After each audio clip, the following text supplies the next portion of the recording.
Hello, everybody. We've had yet another bloody day in the market. We can't catch a break. Today, the Nasdaq down 2.5%. Imagine if you have TQQQ exposure, that would be 3x, that minus 7.5%. We've had insane movements on the biggest market caps, and the map is mostly red, at least for the stocks that matter to both the S&P and the Nasdaq. The map is mostly red.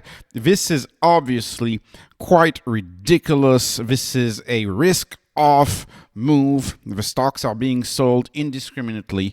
And what do we know about risk-off? What are kind of the risk-off madness rules? It's all of the stocks are being sold because money managers are moving to cash.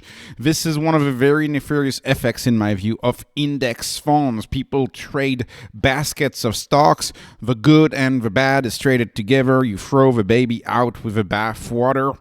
Today, plenty of stocks that, because of course the stock crashed because of the Trump tariffs in agriculture, the news of that, and the reiteration of the tariffs going tomorrow in Canada and Mexico. We already knew that was going to go. He already confirmed that a few days ago. But anyways, the new information was just agriculture. Tons of stocks are crashing that have nothing to do with agriculture. What does Amazon have to do with agriculture? What does Google or Apple or Microsoft, what do they have to do with agriculture? Nothing at all. So it makes absolutely no sense. Plenty of stock that also do zero business out of the United States, or very, very little business, or don't do trade, are also quite down quite a bit. And I'll go over from some of these stocks, namely the telehealth plays who only operate in the US. They're down quite a bit, like 10%. For what reason? They don't do business outside of the USA, so nothing to do with agriculture. You don't do business out of the USA. You're just being sold off. Why? Because the market is just this risk-off environment.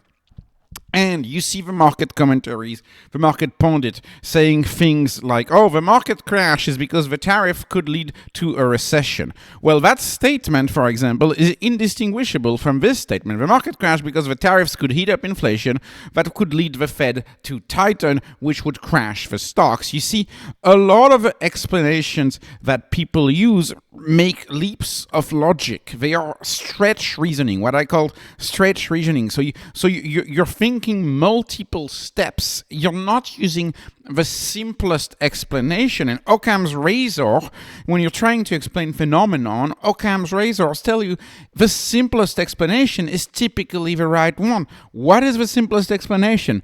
People are just risk off, sell everything. Traders are just selling everything, moving to cash because there's new information that makes them fearful. That's just the way it is. I think, for example, to assume that tariffs will lead to a recession, you would have to assume that economic policy is static and not changing, and that the tariffs, for example, would be kept in light of a recession, that nothing would be done, that the Fed would not intervene. Like, there's many, many more things that could be at play if a recession were to come, not just the tariffs. A recession is not a single factor matter. It's a multifactorial matter, and economic agents they make decisions based on the data. And so I think this is such stretch reasoning. The market is off because it's a risk-off day, huge risk-off day, sell indiscriminately. And so what are some of the deals, some of the things that make an saying, check out these discounts. I'm just gonna go through some discount. Check out these discounts.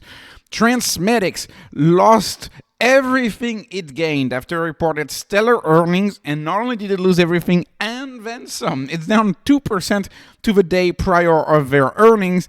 This is a stock that has confirmed both short-term and long-term guarded targets. This is a stock that is gaining market share, that is doing very well. The fears of the market have been alleviated, and yet the stock is down, 10%, more than 10% for frankly no reason. SMCI is another one. Like, hello, they filed the 10K. They got an auditor to sign on the book. They filed it in time. Granted, the market was fearful. They filed it at the last minute, but they filed it in time to not be delisted. They've guided $25 billion in revenue in 2025, $40 billion in 2026. The stock is trading at an enterprise value of $22 billion. This is a stock trading at less than 1 times next year's sales, namely 0.81x next year sales, trading at enterprise value over gross profit or revenue over 0.25. A rule of 40 is essentially there. And this stock is super cheap given its sector. It's in the hottest sector of them all. You're talking about AI, you're talking about machine learning, you're talking about data centers, equipment providers. You're in the hottest sector, and yet this stock is so down, more than 10% today. It makes really no sense to me. I could go on Nvidia, try to make sense on that Nvidia price action today. Nvidia down more than 8% today. How do I make sense of that? I updated my numbers in the spreadsheet. I still get a cheap price for Nvidia, EV over GP over RG of 0.55 for literally the hottest stock in the world. There's no other ways to say it. You know, the most consensus stock, the trade that everybody seems to like. It's not that expensive. It's really, really not that expensive. This is likely a stock that could be, 180, 190 in no time in a next push in an assault on the 4 trillion market cap or 5 trillion market cap going on to these levels, right? This is a stock that's growing so fast from such a huge, huge base. And yet the stock is down 8%. Like, do we really believe that a tweet on agriculture is just able to erase $300 billion worth of market value on a stock like Nvidia? This makes absolutely no sense. Nebius, one of the stocks for March that I described this morning in my video. This stock, it's fresh in my mind. I just analyzed it yesterday, right? This stock, in my view, it's in Europe. It operates in Europe. It does mostly business in Europe. It's data centers. It's not shipping physical goods. It's not selling physical goods. The impact of a US recession on this stock would be very minimal. And yet it's down 10% today.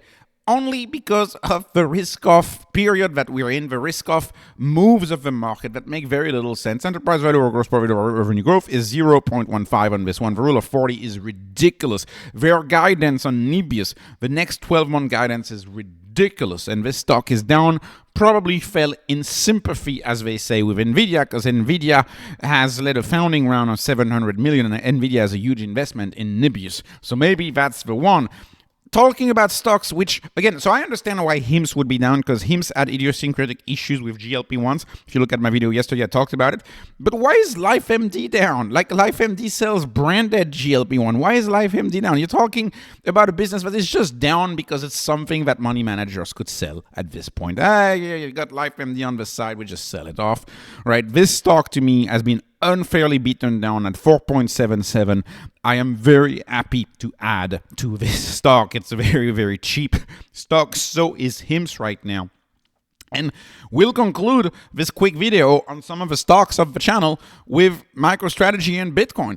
And frankly, when you see where the day ended, you realize, well, MicroStrategy and Bitcoin started the day way worse than other stocks, but ended the day way better than other stocks. MSTR and Bitcoin, compared to my video from this morning, they're looking pretty good right now. They're looking pretty risk-off right now. Actually, if you look at the ETF, which, gets reset from the weekend, the Bitcoin is up today, actually. Bitcoin is up 1.6% compared to the close on Friday. MicroStrategy is barely down at minus 3%, right? When you see Nvidia down almost 9%, when every growthy company is down 10%, MicroStrategy looking pretty good, only down 3% today. Smara looking even better, down 2%. Of course, Bitcoin's up, MicroStrategy is down. Why is that? Well, this is a case of compression of the price to NAV. The market is fearful, so this is an example of a dysfunction in the traditional finance market, in the traditional stock market, and not necessarily in the Bitcoin market. Bitcoin is holding up so well at $85,000 right now, but we just had a gift on the price to NAV for MicroStrategy. In this morning, MicroStrategy was trading at 1.48 times price to NAV. Now it's trading at 1.46 price to NAV, making its way to perhaps something even cheaper, perhaps a 1.3-ish at some point. And of course, the market crashed today, like I said, because of the new news of agricultural tariffs on April 2nd. And I don't own any agricultural stocks. I'm assuming most of my viewers don't own any agricultural stocks. Apparently, the rumor I'm reading is it could be 15% tariffs on agricultural stocks. Like, anyways, like, who cares? I don't understand why you would just wipe out $1 trillion of market value of that. I just ate lunch, right? I paid attention. I was like, well, let me look at my lunch. Let me look at where the food comes from, where all the ingredients. They all come from the USA. So maybe I should have had another lunch. Maybe it would have been different. But the point is, like, this is a minor thing. I'm not, and especially because he may remove that still. It's April 2020. It's April 2nd. Okay, Trump dashes hope for last minute Mexico and Canada deal ahead of 25%. He had telegraphed many times over the past 5 days that these were going through. The market should not have been surprised on that. So I do not understand. It seems like the market is reacting to tariff fears, just like the market throughout the Joe Biden years was reacting to whatever the Fed would do, and now we're reacting to whatever tariffs do. To me, this is ridiculous. To me, these prices are a buying opportunity, and I am buying.